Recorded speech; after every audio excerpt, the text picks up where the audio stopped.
And we are live. Hello, everyone. Namaste, namaskara, and welcome to the channel, The Adda. And I'm your host, Ravindra Kenchappa, whose face you're seeing every week now. And you can see another face which you've been seeing these days. Before I get into anything, hi, Siddhant. How are you? And how was Olympic lifting? You're mute, buddy. Hello, and nice to see you Uh, again. How was your Olympic lifting weekend workshop? I saw your picture doing. I like It your wa- oversized T-shirt again more than your Olympic lift. yeah, it was intense, and I think I probably am not ready for incorporating it in my routine fully. This was me trying to see what it takes to learn Olympic lifting and maybe consider practicing more frequently later on. But yeah, it's quite intensive, man. It's not easy. So was it full Benki? Yeah, fire for sure, for sure. She's amazing. Anyways, She's amazing. Yeah, yeah. yeah, I've been following her for some time. I follow her for music mainly. I think she goes to do she used to do CrossFit with the other three I know who have a CrossFit zone or something 9 or something in Indranagar. So I've seen her doing the box there because I know the other Mital. I forgot her name. So the Mitali three, Patnaik. so the three who run the place because I used to work out in Old before. So they used to come there before. So she's been calling me to come and be part of that CrossFit. I'm like, CrossFit is the last thing I will enter. Anyway, so before we start about obviously what we're going to talk, so um, I've been so why Siddhant here is that I've been seeing him speaking about it for a week now or so, and whether it's on his stories, whether it's on his post, and personally also I've seen others commenting. I also came across this claim which came out a few weeks back because I've been following their page also, and I'll tell you my story of I've tried their product just in case. So I had also commented saying, "Is there anything for you guys to back this up?" As usual, the reply was same to everyone. Can you please leave your email ID or phone number? We are going to send you the report. So I'm like, "Okay, I'm not interested." So Siddhant, before coming to you, I'll just tell you what I think about probiotics, Sure. and and uh, and that's where my philosophy of coaching also aligns. Okay, so I don't think personally probiotics helps in isolation to weight loss. That's putting it out there, and also I don't think they are any kind of miracle. Also, somewhere I feel with a lot of doctors speaking and my research and listening to a lot of other people, I've come to this understanding that it's extremely difficult to figure out which strain is causing which condition, which strain is going to help, especially in that 50 million or billion amount of strains which we have in our gut flora. So I don't enter the topic only if you ask me. So anyone who comes to me as a client also, anyone who speaks about it, I'm like, it's too complicated as science as of now for even doctors to break it down to call it black or white. However, I tell them that there is some amount of science which backs prebiotics, and I prefer to take it through fruits and vegetables or natural products until unless if there's a condition, you'll go see the doctor. Now, this is where I come from. This is where I keep it simple with my people also. Now, I want you to take over, speak. So, you want to start from the claim and what you think of it, or you want to start from what you think of it and go backwards, however you want it. Yeah, I'll take a few steps back, right? Okay. My first interaction with probiotics was when I was trying to understand what is simply gut health. Now, if you ask a layman, the first thing that comes to their mind is diversity of the gut, bacteria, or balance. You keep hearing those words, diversity, balance, a lot, right? But what we are really trying to say is that there is a certain environment or ecosystem in the large intestine which is full of virus, bacteria, protozoa, small different varieties of microorganisms, not just bacteria, right? And these guys are constantly battling each other in a population balance war. Okay, so if you really want to learn what do we mean by gut health, the simplest way to look at it is one population or one species or one group of bacteria, if it takes over, and overpopulates the other strains, then we have an issue, right? Otherwise, if they are maintaining each other's balance, if they are keeping each other in check, we call that a state of balance, right? So we don't know what is good and bad bacteria, right? It could simply be that all of them are good or all of them are bad, or they're just keeping each other in check. Okay. So we don't even want to go down this path of trying to identify good or bad bacteria because no one can tell us what that is yet. Right? The simplest thing we know today is that if one population goes up, once one species population goes up, it starts to cause issues such as ulcerative colitis, and very common, where the bacteria grows, and starts to enter the small intestine. Okay, so it starts traveling backwards into the intestine. There it causes ulcers. All right. So with this fundamental understanding of gut balance, probiotics can sometimes play a very key role, and sometimes they may have no effect. Okay. Let's say you take antibiotics because you're trying to recover from a recent infection. That is going to destroy some of the populations of gut bacteria. And in order to restore that balance of population, we take a pharma grade probiotic. Now, a pharma grade probiotic can be 2 or 3 strains, and they're really taking a shot in the dark that this strain might balance the gut. You don't know. If you have a dairy based diet, maybe those strains of bacteria will balance the gut. But if you have a carnivore diet, let's say you have a carnivore diet, your gut bacteria is reliant on that diet. So that pharma grade probiotic may have no effect. Right? Really, what determines your gut bacteria is the diet that you eat. You can be a plant based, can be vegan, whatever, different varieties of vegetarian, different varieties of carnivore. But what you repeatedly eat will dictate what your gut bacteria looks like. Okay, what the balance is. So if you cause this imbalance to it, we call that dysbiosis. Right? Dysbiosis is what we're trying to avoid long term. One day of dysbiosis, not a problem. We'll have a little bit of bloating, a little bit of farting, a little bit of loose motion, sure. But constant chronic dysbiosis is what we want to try to avoid. So here probiotics take a important role. When you start selling probiotics in a more commercial way, like what this brand has done, you will see that half the population or half the customers are really happy, and half the customers are underwhelmed. They don't really see any effect. Okay. Now, why this particular product from the same brand came into attention is they're making bigger claims that the probiotic itself can cause GLP-1 agonist like effects, right? So now they're playing that game of we have a natural Ozempic or Monjaro alternative. Right? So sorry to interject. I just want you to explain what is GLP-1.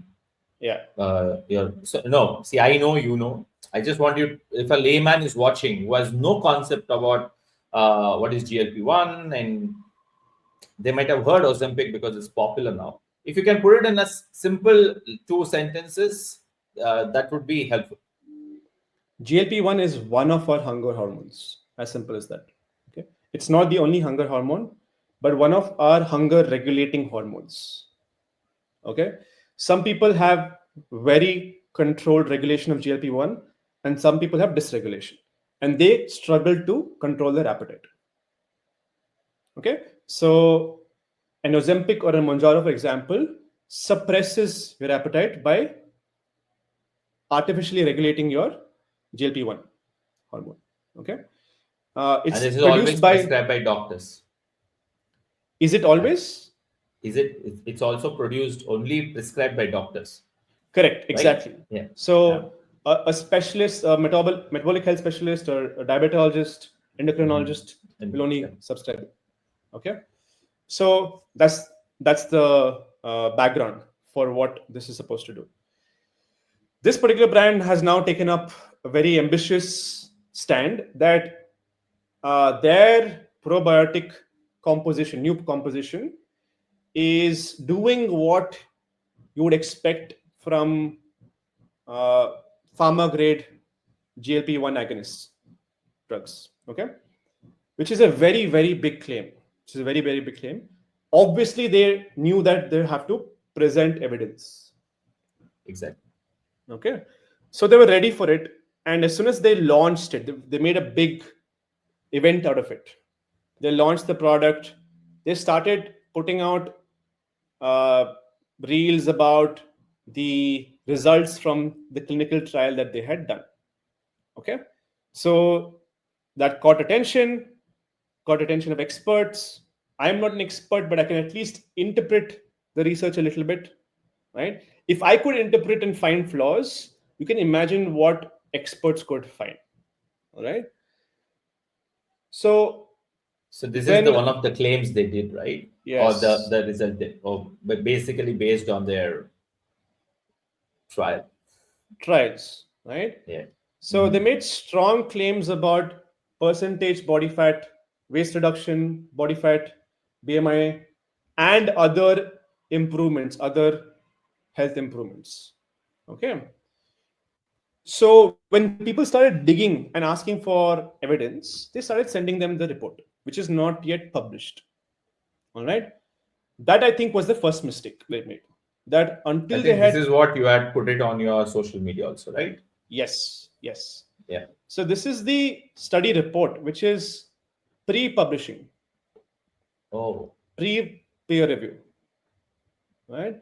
It's sort of like the report that the research organization that they contracted produces before submitting it to the reviewing body. This is not the peer-reviewed published form. So if you start looking okay. up the pages, you'll start to see, okay, who is the researcher, who is the principal investigator, who is the sponsor, all of that you can see in this. Okay. There's no raw data, there's the paper and the background of the paper. Okay. So when people started asking them for evidence, they sent this over. And if you do some basic skimming through, three things stand out. Three things Yeah. stand So out a lot. I wanted to pause there before we get into what are these three things and what you think uh, are the criticisms which you have with them or general audience also. So basically, to summarize, what we are trying to say is they came up with a trial. They claim, they put it on as an advertisement, suggesting that this is what we did and this is the result, and they try to compare it with the GLP-1, etc., and suggesting that this is working miracle. And I also saw a lot of eminent personalities from the nutrition, so-called nutrition department, and there is coaches, then there are celebrities coming and adding the credibility factor. So this is the summary of what has happened or what's been happening. To be very honest, I've seen you criticizing, I've seen others criticizing, and I see no difference happening on the page or what their marketing is. So when I saw, and uh, when you have written it elaborately on your social media handle, you guys, you can go to the description, you can find his Instagram handle, it's made a proper post about it. However, I want you to how do I put it across, what is your issue with the paper, like a very, if like when you saw it, I'm not saying when, I'm not talking about when you got into detail nitty gritties of it. When you saw it, what was the first or few things which came into your head saying, bro, this is not, this looks fishy? Yes. And this came to everyone's attention when they first reviewed the paper. The first thing was the results looked very convincing 100% success rate, too good to be true. Right? Like they were trying too hard to show that across the board we saw good results. Right? So imagine you're in a class where, and I make the same example in my post, right? You're trying to learn basketball. Yeah, right? And some of you get new shoes, some of you don't get new shoes, right?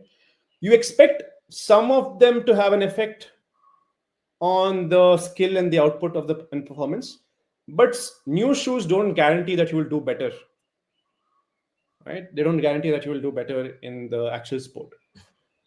But imagine if everyone who wore new shoes started killing it and they were scoring every shot, blocking every pass, and never getting tired.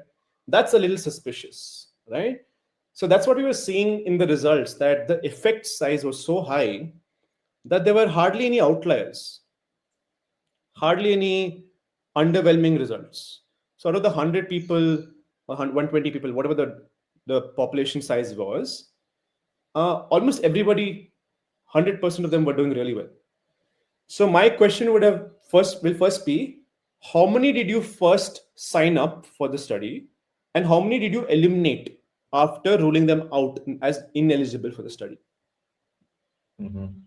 So if there's a selection bias, if you only selected people who are more likely to succeed, then we are intentionally selecting and creating a selection bias,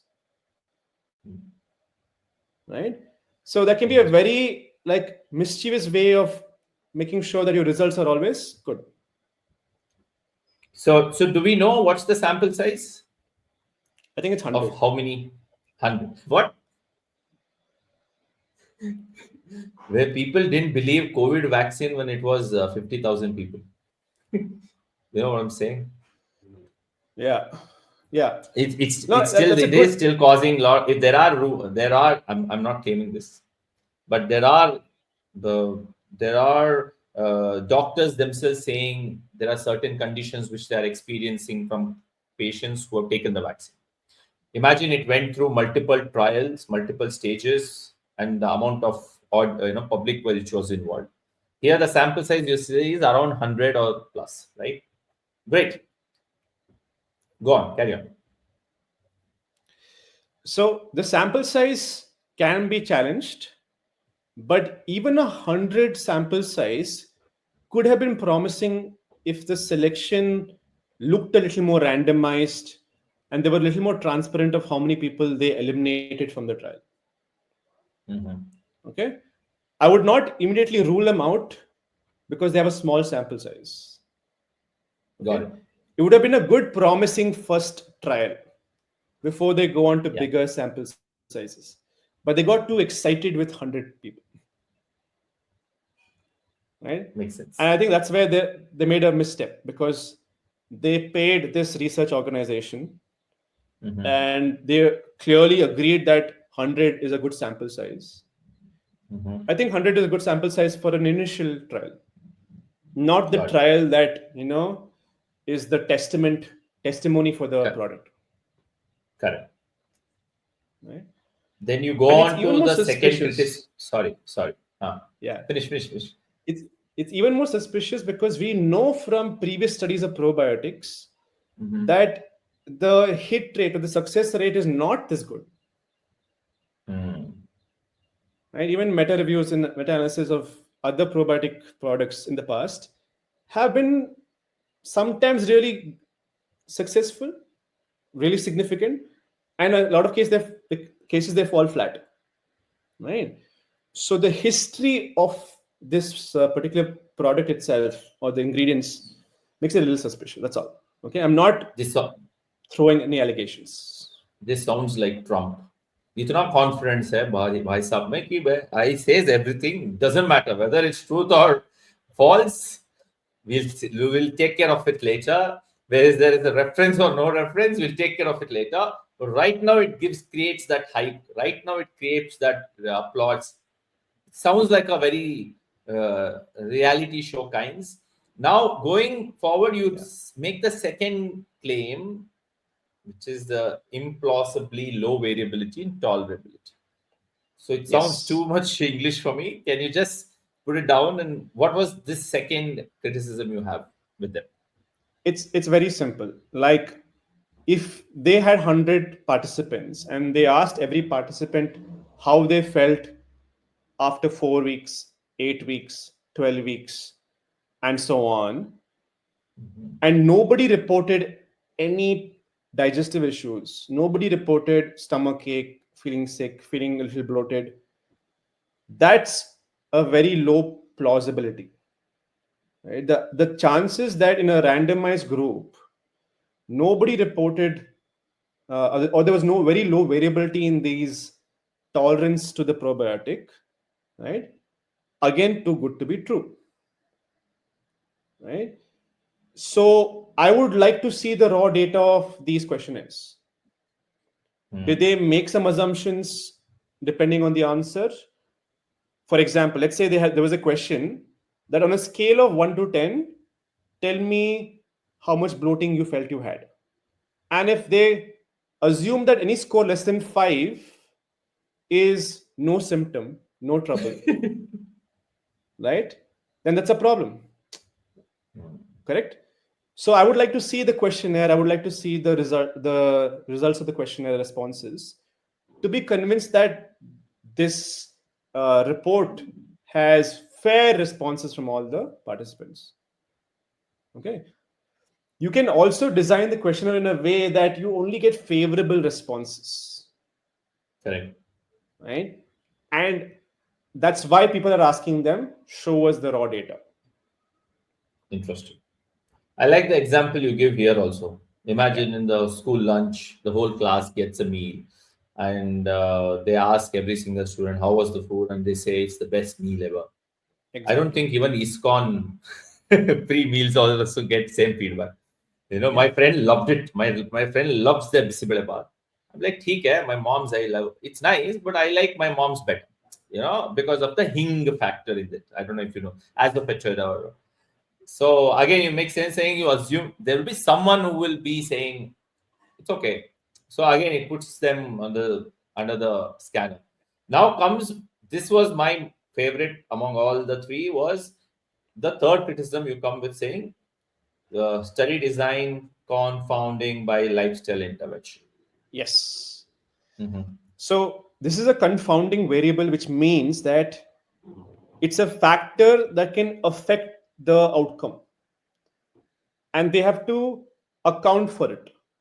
Mhm. So if they make it very clear that every participant was given nutrition and lifestyle coaching, they were told what to eat, how much to eat, when to exercise, how often to exercise, how many steps to do, that is an intervention, right? Which will confound the results.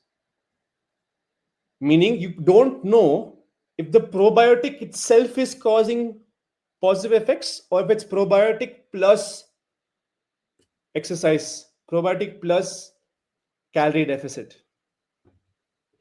Correct. So they make it very subtle that it's like almost in the fine print. Nobody talks about this in the reels. Nobody talks about it in the social media posts or the launch. But it's a big factor. If all your, it's essentially what we do with our clients. We tell them, we counsel them through nutrition and exercise. We don't say this is you lost weight because of probiotics. It's because of multiple habits that they picked up. Correct. Okay. So I'm saying that this is a lower concern not because they chose to do it, but they should have done a better study design, even if they had incorporated lifestyle intervention. Right? So I'm not claiming that they were doing this on purpose. That's Right? If there was a better study design, why not choose it? Why would you choose the third best or the fourth best study design? So this is my point too. See, the whole idea, it's you have put it out really well and as simple as possible. I mean, the idea of we both or me asking Siddhant to come over and speak about it is not that we don't want, we are against a brand or we are against a specific product or something. We are just, there's something called when we start learning or in any kind of education, critical thinking, and somewhere this is just that part of our brains which are asking questions, saying, because tomorrow if I am going to suggest the same to some of my client, or if someone is going to come to me saying I'm taking this, does it make sense? um, we are also responsible for referring it, or we are also we also have to be responsible talking about it. And I think whatever criticism he has or the questions we have here are quite valid. These are very basic levels, I presume, because when I see the research happening abroad and the kind of questions they come up to the researchers, and the, one more point I came across was that there is a bias in terms of the people who are part of the process. Like there is a founder or the founding member being part of something. Now, I'm not saying that's wrong or right. It's up to each organization.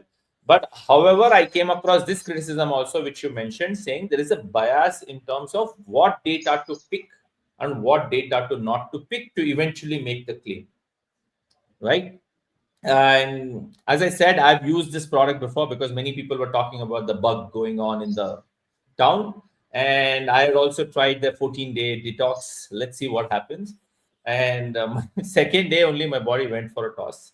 I still gave them a third day chance. It went for even worse, toss, where I'm just literally going to the bathroom. And then, so it didn't make sense to me. Like, why? And I feel Ayurvedic medications are, getting better with days in terms of they are trying to put themselves out there for research, trying to get more data to claim whatever each product of this. And with, as you mentioned, with so much money in this, and it's pretty well marketed. They've become very famous in a very short interval of time. So to close the argument, have you got any answer from them? And what's the step forward if someone wants to try this out? And what do you think about it? And what should be what should be someone's takeaway, even if they, because there is a lot of psychological factors also here, right? If someone is trying really hard to lose weight, and because they are making a weight loss game, I know someone who's trying to lose weight and went to a Vidya Balan suggested place, which is very popular now in Tamil Nadu. And I heard his diet. They're nothing doing. I'm being very honest. They've put him on a very aggressive deficit. So he's literally on 600 to 800 calories. They've given Yeah, him a lot of supplements to manage the yeah, vitamins and minerals. And literally, I'm not even exaggerating, he's on egg whites, 2 scoops of whey protein with unsweetened, a lot of vegetables, and again egg whites later. I'm like, this is not even 500.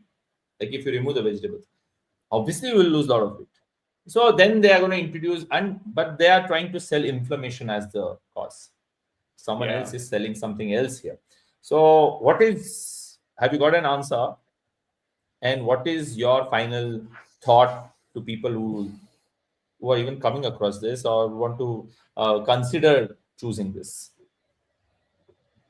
Yeah, I don't expect an answer. I will not get an answer from them because I'm not a big enough page to affect their sales, right? But what I'm trying to do by talking more about it is reach out to whoever is going to listen. Even if I can get 10 people and 10 people shared, I don't care how many people share, but 10 people shared it.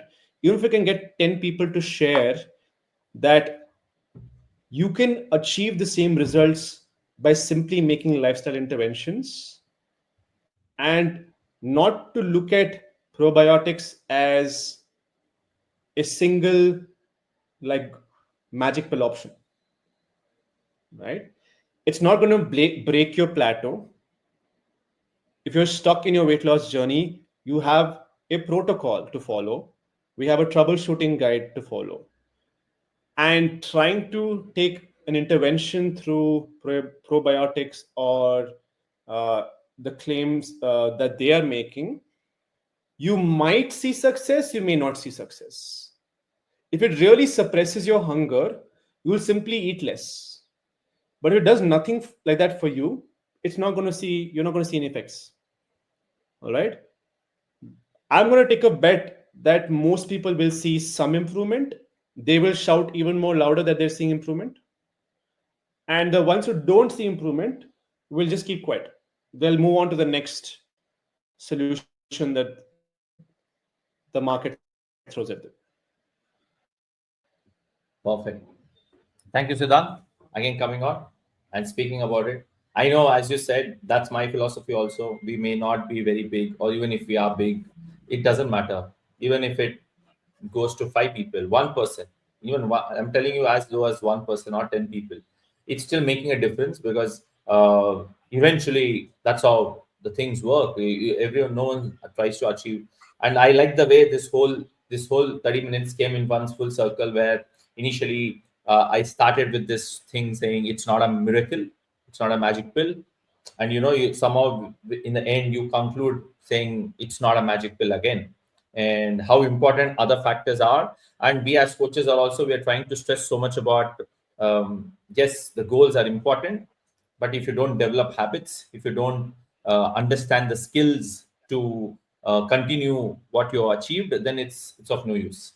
I rather be a Virat Kohli in the game than be, I don't want to take anyone, be rude, than be who shines in one season and just goes away, or a Sanju Samson from so. Thank you for coming, and it's always great having you. I like your new gadget on your head. Like to see it more often. Thank you. And thank you for coming. And please follow his page on social media on Instagram, and like the stream, subscribe to the channel. We're gonna come out with more content, whether it's health, whether it's sports, whether it's even for that matter, movies, TV shows, or politics. Doesn't matter. We just need a reason to talk. Thank you. Signing off. Thank you. Thank you, Siddhant, and see you later. Thank you for having me.